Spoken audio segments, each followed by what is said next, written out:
अभिभाषण के धन्यवाद प्रस्ताव के समर्थन में मैं अपना निवेदन प्रस्तुत करता हूं। सभापति महोदय, इन 3 वर्षों में प्रदेश की सरकार ने जो विकास के नए आयाम स्थापित किए हैं उसके लिए मैं राज्य सरकार को बधाई देता हूं। इन 3 वर्षों में बजट के 3 वर्ष राजस्थान की जनता के लिए विकास के लिए 3 साल बेमिसाल हुए।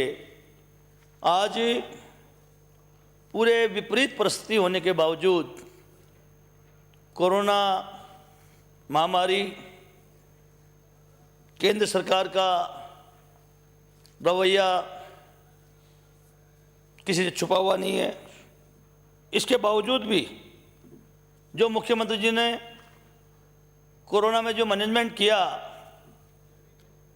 पूरे हिंदुस्तान में राजस्थान सर्वश्रेष्ठ रहा।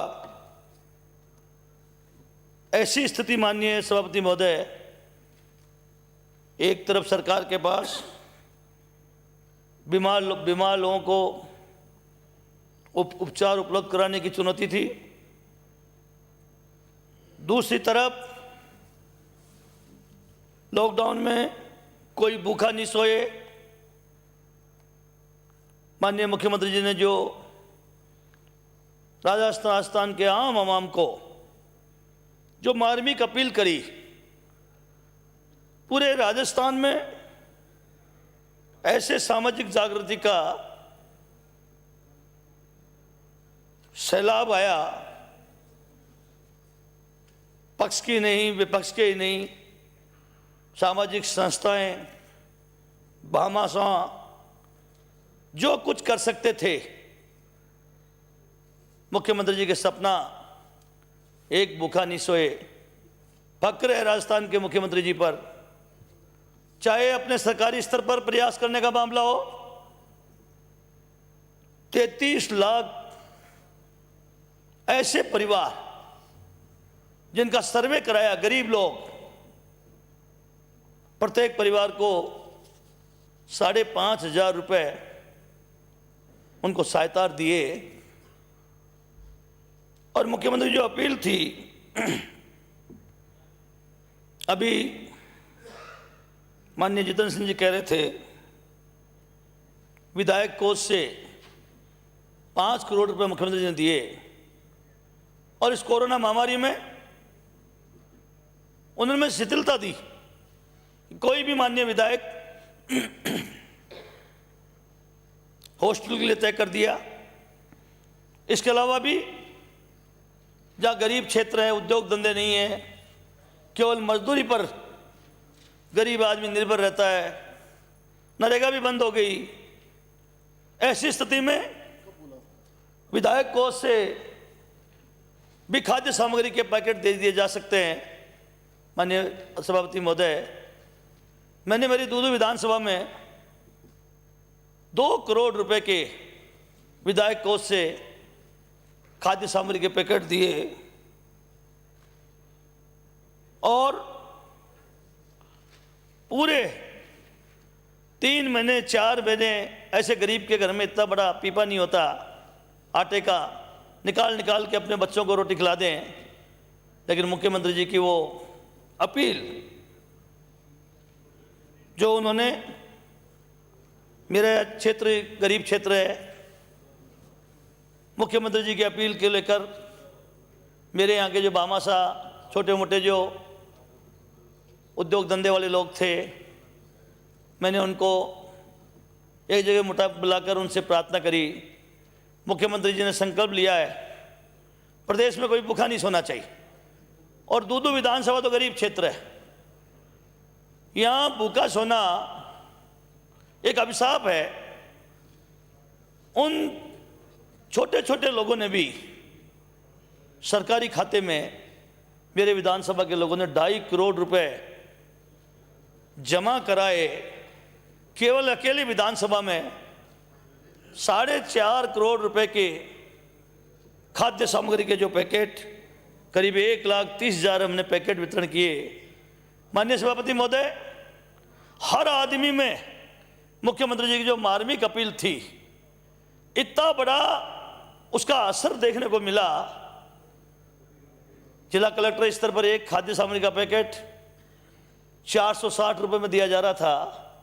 हमारे यहाँ के छोटे छोटे व्यापारी इकट्ठे हुए, ये गरीबों को बचाने का मामला है, हम एक पैसा भी इसमें बेनिफिट नहीं लेंगे, हम अपना खुद का समय भी हम परमार्थ के काम में लगाएंगे।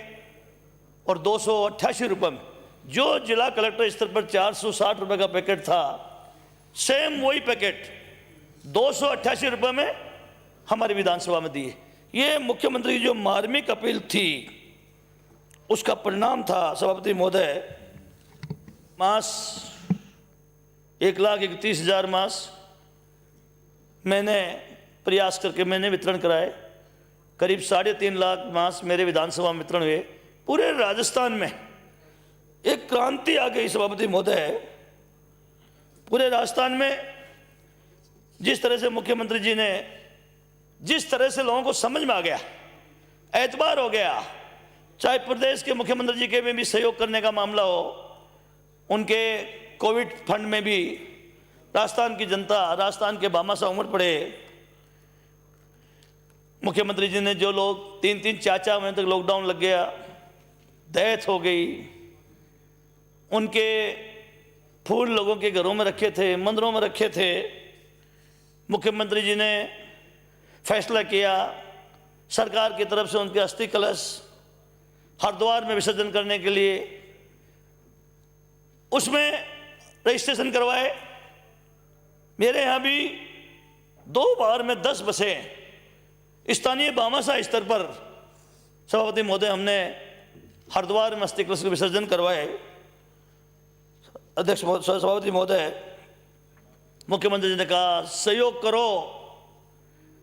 मैंने भी मुख्यमंत्री जी के उस अपील से मेरे क्षेत्र में जो मार्च 2020 में और जून 2021 तक जिनकी भी डेथ हुई, चाहे कोरोना में हुई चाहे बिना कोरोना में हुई, लेकिन जिनके नाबालिग बच्चे थे, हमने सरकारी तरह से सर्वे करवाया और 250 लोगों को माननीय सभापति महोदय भामाशाहों से अपील करी 21-21 हज़ार का चेक उन परिवारों को जिनके नाबालिग बच्चे थे, हमने उनको चेक उपलब्ध कराए। तो मुख्यमंत्री जी ने जो अपील करी उसका इतना बड़ा फर्क पड़ा सभापति महोदय कि आज फक्र से कह सकते हैं कि राजस्थान में कोई व्यक्ति भूखा नहीं सोया है।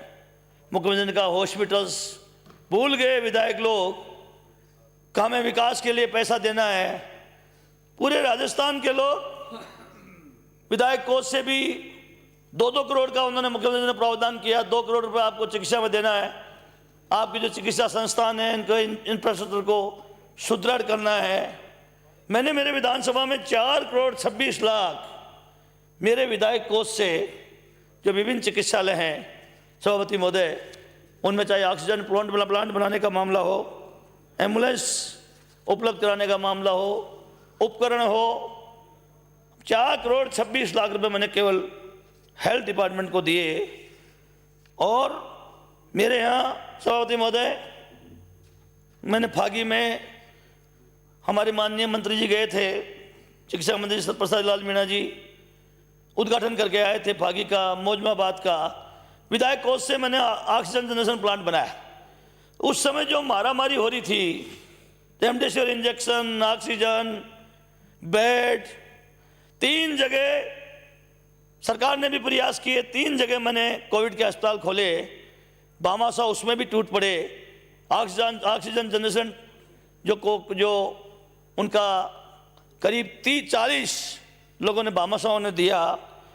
प्रसाद लाल जी ने फागी में उद्घाटन किया, मौजमाबाद में उद्घाटन किया। दूदू हमारे उपजिला अस्पताल है, वहाँ एक मैंने प्रार्थना करी, एक भामाशाह से इंफ्रास्ट्रक्चर फाउंडेशन लिमिटेड, उसने 1 करोड़ रुपए का ऑक्सीजन जनरेशन प्लांट उस भामाशाह ने दूध में बढ़ा दिया। मैंने उनसे निवेदन किया, मुख्यमंत्री जी चाहते हैं विकास तो चलता ही रहेगा, लेकिन पहले ज़रूरी है लोगों को बचाना, तीसरी लहर का मामला चल रहा है। तो उन्होंने जब देखा कि हम स्थानीय स्तर पर इतना प्रयास कर रहे हैं, तो भामाशाह स्वयं अपने इच्छा से तैयार हुआ और उसने 1 करोड़ रुपए का प्लांट हमारे यहाँ लगा दिया सभापति महोदय। इसलिए मैं आपसे निवेदन करना चाहूँ सभापति महोदय कि प्रदेश के मुख्यमंत्री जी ने जो जिस मजबूती से, आत्मविश्वास से, प्रतिपक्ष के लोग भी, माननीय मुख्यमंत्री जब भी कॉन्फ्रेंस करते थे सब लोग उसमें भाग लेते थे। मुख्यमंत्री जी का जो काम करने का तरीका है, आज राजस्थान की जनता जो विकास की उन्होंने गंगा बहाई है, 40,000 ऑक्सीजन कंसंट्रेटर पीएससी और इस स्तर पर उन्होंने ऑक्सीजन बेड की उपलब्धता कर दी। प्रदेश में माननीय सभापति महोदय, पूरे प्रदेश में मार्च 2020 तक 5,909 ऑक्सीजन बेड थे पूरे प्रदेश में, 1,211 आईसीयू बेड थे। और आज इस प्रदेश के जननायक ने ऐसी क्रांति ला दी माननीय सभापति महोदय, आज प्रदेश में 28,000 ऑक्सीजन बेड है, 6,000 आईसीयू बेड है। और जो मुख्यमंत्री चिरंजीवी स्वास्थ्य बीमा योजना, वो गरीब आदमी, सभापति महोदय आपको तो खुद को भी जानकारी है, जब प्रदेश के मुख्यमंत्री जी पहली बार राजस्थान के मुख्यमंत्री बने, कैसे मुख्यमंत्री उस समय गरीब आदमी जब बीमार होता था अपने गहने घर गिरवी रखता था, मुख्यमंत्री जी ने रास्ता निकाला। मुख्यमंत्री बीपीएल के लोगों को फ्री निःशुल्क इलाज शुरू करवाया। फिर भी कई लोग बीपीएल नहीं थे, गरीब थे, रह गए, उनके लिए मुख्यमंत्री जीवन रोग रक्षा कोष से उनका इलाज कराते थे। और प्रदेश के मुख्यमंत्री ने अब मुख्यमंत्री चिरंजीवी स्वास्थ्य बीमा योजना, इसने तो पूरी दुनिया में राजस्थान को इतना गौरवान्वित कर दिया सभापति महोदय। आज प्रदेश में 788 सरकारी और 639 निजी अस्पतालों को मुख्यमंत्री जीवन स्वास्थ्य बीमा योजना से जोड़ दिया गया है। गंभीर बीमारी को भी उनमें शामिल कर दिया, हृदय रोग, कैंसर, कोरोना आदि के इलाज के लिए भी इन्होंने शामिल कर दिया है। 1,597 पैकेज और प्रोसीजर में शामिल किया है सभापति महोदय। मुख्यमंत्री जी ने निःशुल्क दवाई योजना में भी कैंसर, हृदय रोग और डायबिटीज, करीब डायबिटीज का इतना भारी फैलाव हो गया है, अधिकतर लोगों के डायबिटीज होती है, इसको भी मुख्यमंत्री जी ने इस निःशुल्क दवाई योजना में शामिल कर लिया सभापति महोदय। और दवाइयाँ और सर्जिकल उपकरण आज मेडिकल कॉलेज या संबंध चिकित्सा संस्थानों में आज 969 तरह के दवाइयाँ और सर्जिकल उपकरण का मुख्यमंत्री ने व्यवस्था कर रखी है। जिला सैटेलाइट अस्पतालों में 844, सीएससी में 635, पीएससी में 414, सब सेंटर में भी 50 तरह की दवाइयाँ माननीय सभापति महोदय आज पूरे राजस्थान में प्रदेश के मुख्यमंत्री ने व्यवस्था कर रखी है। सभापति महोदय, नेशनल फैमिली हेल्थ सर्वे 5, इसके आंकड़ों के अनुसार राजस्थान में संस्थागत जो प्रसव है आज 94.9% है, जबकि देश का जो संस्थागत प्रसव है वो 88.6% है, 0.6 है। तो मुख्यमंत्री ने जिस तरह से आज फैलाव किया है, राजस्थान के आम आवाम में जो जागृति पैदा करी है, आज उसी का परिणाम है कि 94.9% संस्थागत प्रसव हो रहा है। इसी तरह सभापति महोदय, कोरोना के जो बचाव है उस उपचार के प्रति आयुर्वेद के जो बढ़ते हुए रुझान है, उसको भी राज्य में आज 522 हेल्थ एंड वेलनेस सेंटर प्रारंभ कर दिए प्रदेश के मुख्यमंत्री जी ने। 500, जबकि लोग आयुर्वेद के संबंध में बहुत कम लोगों का रुझान होता था, लेकिन इस कोरोना में जो कारगर कदम उठाए आयुर्वेद ने, जो रामबाण साबित हुआ, आज 500 आयुष हेल्थ सेंटर है सभापति महोदय, इसी तरह सभापति महोदय माननीय मुख्यमंत्री जी ने 5 लाख रुपए तक की चिकित्सा बीमा की जो व्यवस्था कराई। आज गरीब आदमी जिस तरह से पेंशन योजना शुरू करी थी मुख्यमंत्री जी ने, मेरे को सभापति महोदय आज भी याद है, मैं जब मंत्री था शिरोई में मैं गया था एक कैंप में और उस कैंप में एक बुजुर्ग औरत थी। उस समय उस बुजुर्ग को जो जिस तरह से कुछ राइडर हटाए थे, उस पेंशनें नहीं होती थी, उसने जब मैं भाषण दे रहा था तो बीच में उसने मुझे रोका।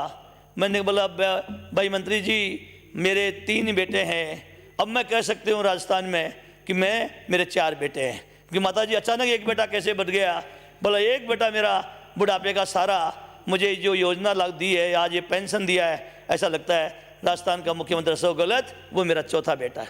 ऐसी दुआएं सभापति महोदय, आज आम गरीब आदमी की जो दुआएं निकलती है प्रदेश के मुख्यमंत्री जी के लिए, इसलिए मैं आपसे कहना चाहूँगा कि आज राजस्थान में आम जिस तरह से ये सरकार काम कर रही है सभापति महोदय, अभी हमारे खेल मंत्री जी ने पिछली बार घोषणा करी थी राजस्थान में ग्रामीण ओलंपिक, जहाँ पंचायत स्तर पर, ब्लॉक स्तर पर, जिला स्तर पर 26 लाख लोगों ने रजिस्ट्रेशन करा दिया। ये भी मैं समझता हूँ राजस्थान क्या हिंदुस्तान के इतिहास में ये पहला ऐसा अभियान होगा जहाँ 26 लाख लोग, गांव स्तर के लोग जमा कराएं। सभापति महोदय, माननीय मुख्यमंत्री जी ने जन आधार कार्ड के माध्यम से राशन वितरण करने की बात करी है। सरकार का अच्छा सोच है सभापति महोदय। 1 रुपये किलो, पूरे हिंदुस्तान में 2 रुपये किलो, राजस्थान में 1 रुपये किलो मुख्यमंत्री जी ने पहल करी है।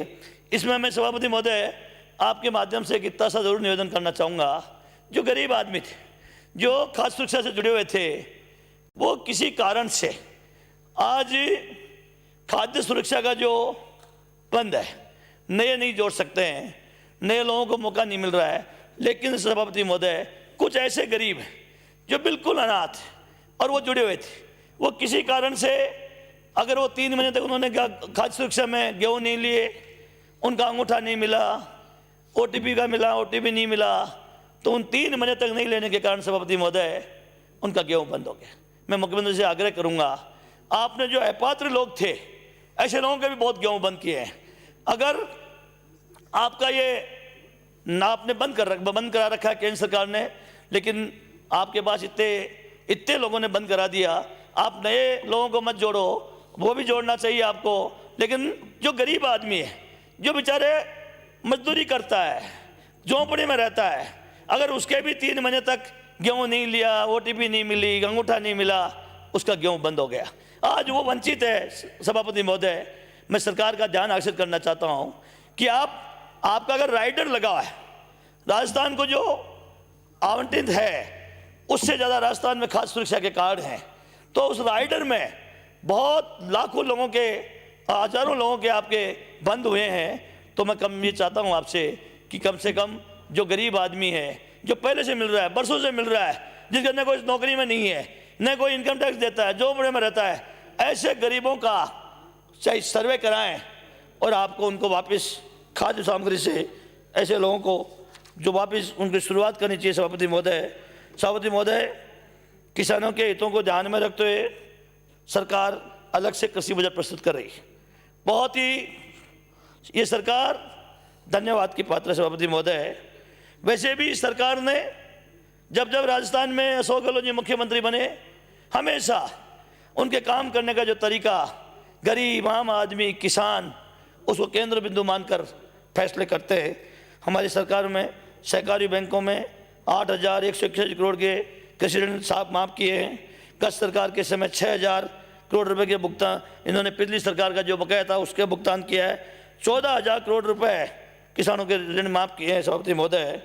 और इन 3 वर्षों में 36,357 करोड़ रुपए के अधिक उससे भी अधिक अल्पकालीन ऋण, 846 करोड़ रुपए मध्यकालीन ऋण, 362 करोड़ 70 लाख रुपए दीर्घकालीन ऋण वितरित किए हैं। सरकार ने काबिल तारीफ किया किसानों के लिए। सभापति महोदय, मुख्यमंत्री जी तो मुख्यमंत्री किसान मित्र योजना में प्रतिमाह 1,000 रुपये का अनुदान दिया जा रहा है किसानों को।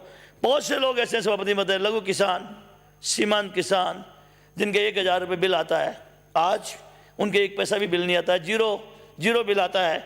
मुख्यमंत्री जी ने बहुत ऐतिहासिक काम किया सभापति महोदय। लेकिन मैं एक निवेदन करना चाहूँगा सभापति महोदय, ये सरकार कमिटेड है किसानों के भले के लिए, किसानों के लिए फैसले करने के लिए। आज कर्जा की बात करते हैं, केंद्र सरकार के बैंक रह गए हैं। ये किसान के पास किस बात का कर्जा है सभापति महोदय? किसान के पास कर्जा है बुआई का, बुआई जुताई का, बीज का, ये किसान का कर्जा होता है। जब उसको बुआई जुताई बीज की जरूरत पड़ती है, खाद की जरूरत पड़ती है, किसान केसीसी का लोन लेता है, अतिवृष्टि हो जाती है, अनावृष्टि हो जाती है, उसके फसल पैदा नहीं होता है, वो किसान का कर्जा होता है। मैं मुख्यमंत्री से प्रार्थना करना चाहूँगा, मैंने पहले भी सदन में 1-2 बार कहा था सभापति महोदय कि आपको अगर इस किसान में आप अलग कृषि का बजट ला रहे हो, इस राजस्थान के किसान को कर्जे से बचाना है, तो आपको एक बहुत बड़ा फैसला करना चाहिए, फैसला करना पड़ेगा सभापति महोदय।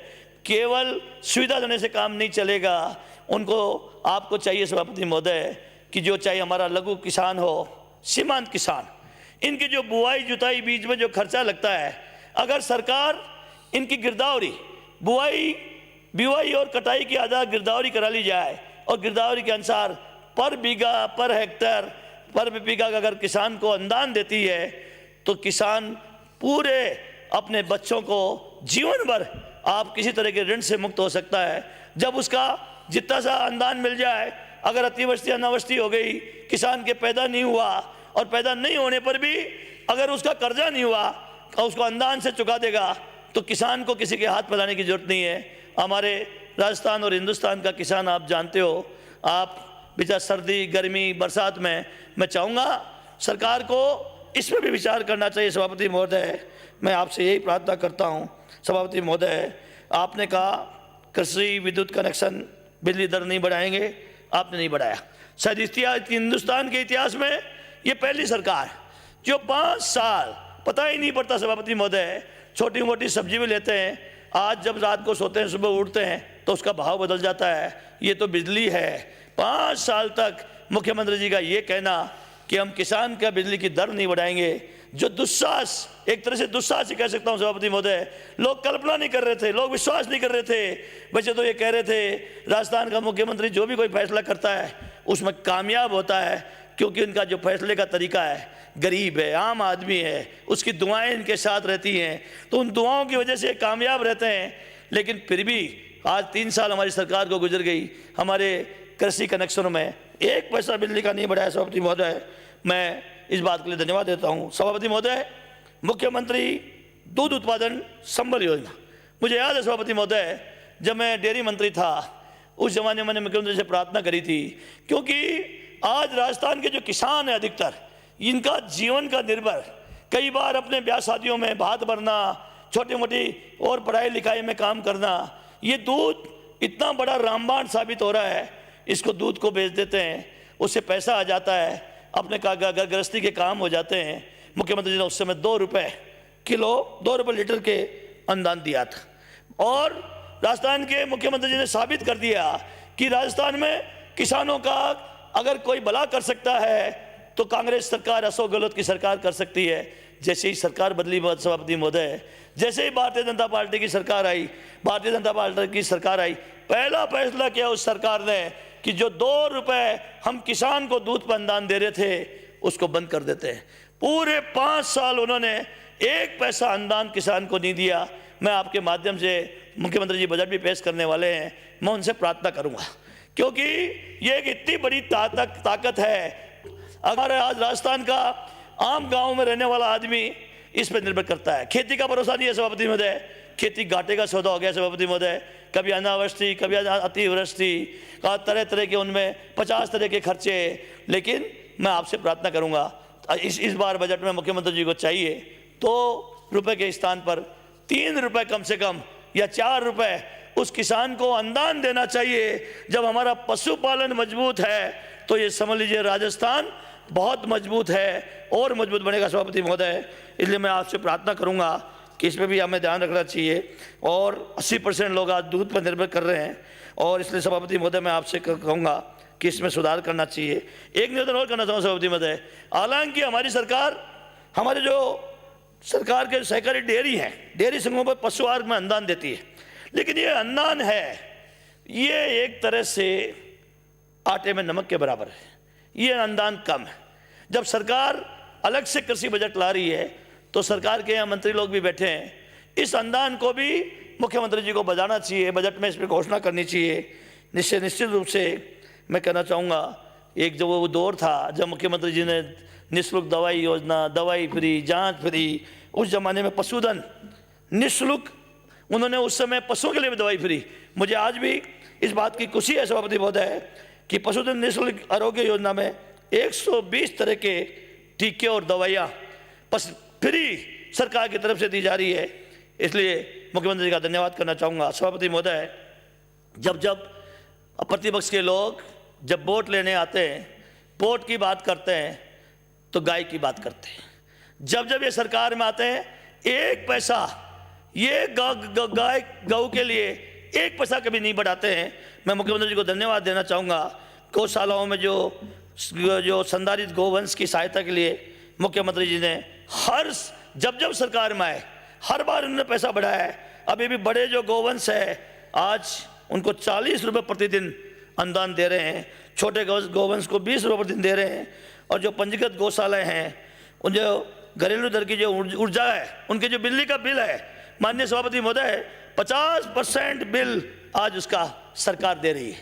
इसलिए मुख्यमंत्री जी ने हमेशा हमारे गाय हमारी माता है, इसका भी मुख्यमंत्री जी ने साबित कर दिया है, बोलने से माता नहीं बनती है, जब समय आता है तब 1 रुपये देते नहीं है, और जब वोट लेने का मामला आता है तो माता याद आ जाती है।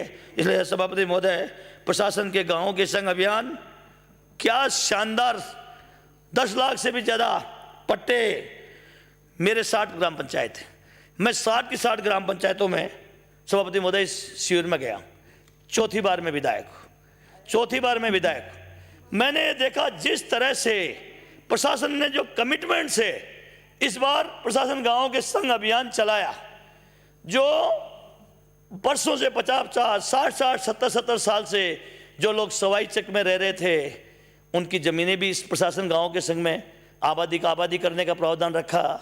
जो गौचर में रह रहे थे 35 साल से ज़्यादा समय जो गौचर में रहे थे, उनको भी 100 मीटर उनकी आबादी ज़मीन करने का मुख्यमंत्री ने प्रावधान किया। आज राजस्थान के जो छोटे बेचारे गरीब लोग हैं, भील, बागरिया, बंजारे, जो गौचर में रहते हैं, झोंपड़े में रहते हैं, आज दुआएं दे रहे हैं इस प्रदेश के मुख्यमंत्री जी को। उन्होंने सुध ली है इस प्रदेश के मुख्यमंत्री ने उन गरीब आदमियों की, कि आज उनके लिए भी सोचा कि ये इनको भी मकान होना चाहिए। आज 1 रुपये किलो अनाज दे रहे हैं, इनको रोटी मिलनी चाहिए, इनको रोजगार। नरेगा तो हमारे यहाँ ख़त्म ही हो गई थी उस समय जब भारतीय नरेगा में ज़बरदस्त तरीके से रोजगार दे रहे हैं। इसलिए मैं सभापति महोदय आपके माध्यम से सरकार का थोड़ा सा ध्यान आकर्षित करना चाहता हूँ। सभापति महोदय, 2017 में 2 परिपत्र जारी हुए सरकार से, उसमें सवाई चक से आबादी ज़मीन करने का प्रावधान किया गया है, लेकिन सभापति महोदय उसका जो पट्टा देने का मामला है, सवाई चक से तो आबादी में ज़मीन हो जाएगी, लेकिन पट्टा डीएलसी रेट पर दो। सभापति महोदय, कैसे संभव है? डीएलसी रेट पर वो गरीब आदमी पट्टा ले ही नहीं सकता है। आज उसका यही कारण है, राजस्व मंत्री या पंचायत राज मंत्री जी मेरी बात सुन रहे हो तो मैं दावे से कह सकता हूं, हमने सवाई चक से आबादी में जमीन कराई है, लेकिन पट्टा पूरे राजस्थान में 1000 भी नहीं लिए होंगे लोगों ने। कोई ऐसी कॉम्प्लेक्स जो कोई ऐसे कस्बे में हो जहां बाजार में उसने कहीं अपना दूसरा घर हो, उसमें कोई पट्टा ले लिया हो डीएलसी रेट पर, इसलिए इसका फायदा नहीं मिल रहा है। मैं चाहूँगा जब हम नगर पालिका शहरी क्षेत्रों में 501 रुपये में पट्टा दे रहे हैं, मुख्यमंत्री तो गांव के गरीब आदमी के दिलों पर राज करते हैं, मसीहा है राजस्थान के गरीबों का। मैं उन तक ये बात पहुंचाना चाहता हूं सभापति आपके माध्यम से कि जब 501 रुपये में हम शहर में पट्टा दे रहे हैं, उनको ये जो डीएलसी रेट वाला है, इस प्रावधान को सभापति महोदय खत्म करना चाहिए, ये मैं आपसे प्रार्थना कर रहा हूं। इसी तरह सभापति महोदय, आज महिलाओं और किशोरों के लिए जो स्वास्थ्य की जागरूकता, निःशुल्क सैनिटरी नैपकिन वितरण हेतु जो IM शक्ति उड़ान जो 19 दिसंबर 2021 को इसका शुभारंभ किया है। आज पूरे राजस्थान की महिलाएं, हमारे स्कूल में पढ़ने वाले बच्चियां दुआएं दे रही है राजस्थान के लोकप्रिय मुख्यमंत्री को। उन्होंने सोचा उनके स्वास्थ्य के लिए। आप जानते हो गाँव में किस तरह की परिस्थिति है, लेकिन हमारी मंत्री जी बैठी है, महिला समाज कल्याण मंत्री, ये बहुत चुनौतीपूर्ण मामला है। आपने लागू कर दिया है, आप प्रयास कर रही हैं, आप ब्लॉकों में भी जा रही हैं, मेरे भी आप ब्लॉक में गई हैं, मेरे में यहाँ गई हैं, आपने जागृति लाने का पूरा प्रयास किया है, लेकिन आपको इसको चुनौती के रूप में लेना पड़ेगा। ये जब सफल होंगे हम पूरी तरह से, तो राजस्थान के लोग दुआ देंगे। सभापति महोदय, जल जीवन मिशन के अंतर्गत, मैं खत्म कर रहा हूँ सर, 2 मिनट, जब मैं तो वैसे ही नहीं बोलता सर, बहुत कम बोलता हूँ। जल जीवन मिशन के अंतर्गत सभापति महोदय 35,000 से अधिक गाँव को 60,000 करोड़ रुपए की लागत से 46 लाख घर में जल कनेक्शन जारी करने की स्वीकृति जारी करी। इसमें सभापति महोदय 45% केंद्र सरकार, 45% राज्य सरकार। ठीक कह रहे थे पूर्व मंत्री जितेंद्र सिंह जी, 10%। मैं तो बिष्णुपुर से पानी लाया था जयपुर में, जयपुर की राजधानी ने बाद में पानी पिया था, पहले मैंने दूधों को पानी पिलाया था, और 10% पैसा लगता था स्टेट गवर्नमेंट का। अब सभापति मैं एक प्रार्थना और करना चाहता हूँ आपसे, कई लोग ऐसे हैं सभापति महोदय जो अत्यंत गरीब है बेचारे, केवल नरेगा के आधार पर काम करते हैं, और ये जो अनुदान 10% है, 2700 रुपये का उनको कनेक्शन लेना पड़ता है। बहुत से लोगों के घर के बाहर आप लाइन डाल रहे हैं, उसके घर तक टूटी पहुंचा रहे हैं, वो सिर्फ इसलिए कनेक्शन नहीं ले सकता सभापति महोदय, 2700 रुपये वो जमा नहीं करा सकता है। इसलिए मैं आपसे कहना चाहूँगा, पहले तो सरकार, केंद्र सरकार को, जब से मोदी जी महाराज आए, हमारे प्रधानमंत्री, माननीय प्रधानमंत्री जी मोदी जी आए, सड़कें 100% प्रधानमंत्री ग्रामीण सड़क योजना में भारत सरकार देती थी, अब आधे पैसे राजस्थान सरकार दो, आधे केंद्र सरकार देगी। पानी 10% पैसा केंद्र राजस्थान सरकार देती थी, 90% केंद्र सरकार देती है, अब आधे राजस्थान सरकार दो, आधे केंद्र सरकार दो। इसलिए मैं ये जो जन सहभागिता, कम से कम सर्वे करा लेना चाहिए मुख्यमंत्री जी को। कहीं ऐसे कोई BPL परिवार हो, गरीबी से नीचे रेखा के परिवार हो, उनसे घर तक नल फिटिंग से टूटी लगाने तक का जो मामला है सभापति महोदय, इसका एक प्रावधान करके उनको फ्री करना चाहिए। महीने का वो बिल जमा करा देंगे, लेकिन आपने घर घर तक टूटी पहुंचा दी। मेरे 233 गांव, हर घर को आपने मुख्यमंत्री बजट घोषणा में शामिल कर दिया। मंत्री जी बैठे हैं, बहुत डायनेमिक मंत्री जी बैठे हैं, जयपुर जिले के हैं। मैं इनसे कहना चाहूँगा, आज भी गाँव में ऐसे लोग हैं जो 2700 रुपये नहीं दे सकते मंत्री महोदय, आपका वो घर में टूटी के पानी के लिए। इसलिए मैं चाहूँगा कोई ना कोई, कम से कम आप एक क्राइटेरिया बना लीजिए, BPL का बना लीजिए, SC/ST का बना लीजिए, और अंत्योदय वाला योजना का बना लीजिए। ऐसे लोगों को, इनको आपको पानी की व्यवस्था करनी चाहिए सभापति महोदय। इसी तरह मैं आपसे सभापति महोदय आपसे निवेदन करूँगा कि आपने रोडें भी खूब दी, 5 करोड़ वाली रोडें दी, विधायकों आज जय जयकार हो रहे हैं। मेरे यहाँ मिसिंग लिंकें बना दी, आपने पेच वाले काम भी दिए, इसलिए मैं ये वापस भी रहनी चाहिए सभापति महोदय। इस तरह में सभापति महोदय मैं आपसे एक आग्रह करना चाहूँगा सभापति महोदय, आपने अंग्रेजी की स्कूल भी खूब खोली। इसने जो राजस्थान में क्रांति मचाई है, गरीब का बच्चा कभी कल्पना नहीं कर सकता था महंगी पैसे से अपने बच्चों को अंग्रेजी स्कूल प्राइवेटों में पढ़ा सकता था। आपने ये योजना ऐसी बड़ी लागू कर दी है कि आज राजस्थान का आम गरीब इस सरकार को दुआ दे रहा है। आपने कुछ क्राइटेरिया पिछली बार बजट घोषणा में घोषणा करी थी, लेकिन अभी तक उस घोषणा की पूरी क्रियान्वित नहीं हुई है। आपने कहा था 5000 की आबादी वाला, आपने कृषि सब्जेक्ट खोलने की बात करी थी, वो भी अभी तक ज़्यादा उसमें प्रोग्रेस नहीं हुई है, इसमें भी आपको प्रोग्रेस करना चाहिए सभापति महोदय।